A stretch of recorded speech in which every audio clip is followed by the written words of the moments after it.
सुप्रभात बच्चों। वर्ग नवम के बच्चे ध्यान देंगे।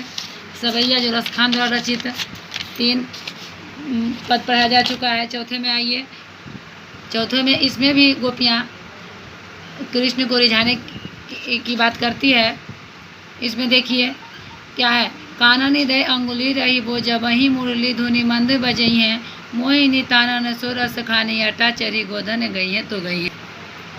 इसमें गोपियाँ कहती हैं कि जब कृष्ण भगवान अपनी मोहिनी तान में जब वो बजाते हैं मुरली यानी बांसुरी जब बजाते हैं तो वहाँ ब्रज में वहाँ की गायें भी अटारी चढ़ी यानी ऊंचे ऊंचे अटारी पे छत पे महल पे चढ़ जाती है उनकी धुन को सुन के। किनके धुन को सुन के? तो कृष्ण के मुरली के धुन सुनकर गायें भी छत पे उनकी आवाज़ को सुनने के लिए चढ़ जाती है, महल के ऊपर चढ़ जाती है। लेकिन गोपियाँ कहती है कि कानन दे उंगली रही वो, कि गोपियाँ अपने कान में उंगली डाल लेगी, उनकी आवाज़ को नहीं सुनेगी, अपने कानों में उंगली डाल लेगी ताकि उन्हें कानों में उनकी आवाज़ सुनाई न पड़े।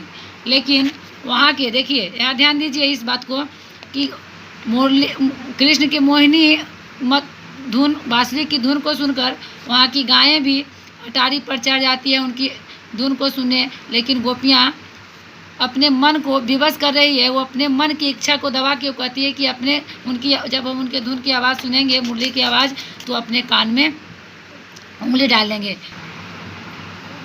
लेकिन उनको यह भी डर है, वहाँ के ब्रजवासी कह रहे हैं कि तेरी कहो सिगरे ब्रज लोगिनी काली कोऊ कितनो समझई हैं, माई रिबा मुख की मुस्काने सम्हारी न जइहें।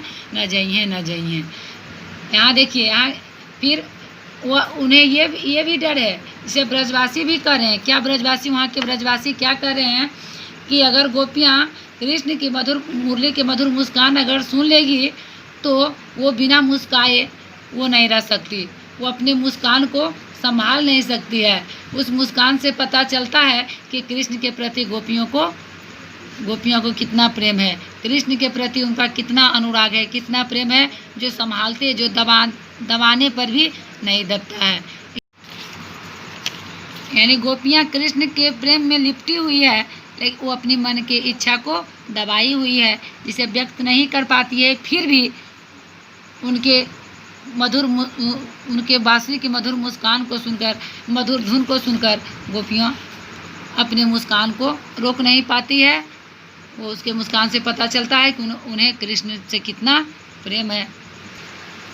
अब ये जो है समाप्त हो चुका है रसखान द्वारा रचित सवैया। अब इधर ध्यान देंगे कि ब्रजभूमि के प्रति कवि का प्रेम किन किन रूपों में अभिव्यक्त हुआ है। तो आप जानते हैं कि मानुष हो तो ही रस खानी, किन किन रूपों में, तो फिर विस्तार से बताएंगे तो नहीं हो पाएगा। कि अगर मनुष्य में जन्म हो दोबारा तो उसी गोकुल गांव में हो, चारों वो लिख देना है।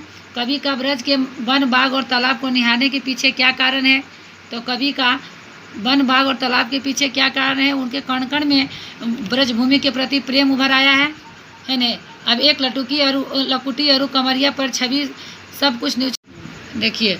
अब एक लकुटी अरु और कमरिया पर कवि सब कुछ निछावर करने को क्यों तैयार है।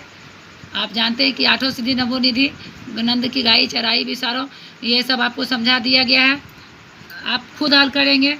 सखी ने गोपी से कृष्ण का कैसा रूप धारण करने का आग्रह किया था अपने शब्दों में, कि जैसा रूप कृष्ण को पसंद आएगा, जिस पर वो ज़्यादा मोहित होंगे, उसी रूप को मैं धारण करूँगी, है न। मोर पखा सिर पे जो लगाऊंगी, ग्वालन बन जाऊंगी, यही सब आप उसका हिंदी रूपांतर करके, इसका हिंदी रूपांतर करके आप लिखोगे आप लोग। फिर यहाँ ये क्वेश्चन नंबर 5, आपके विचार से कवि पशु पक्षी और पहाड़ के रूप में भी कृष्ण का सानिध्य क्यों प्राप्त करना चाहता है।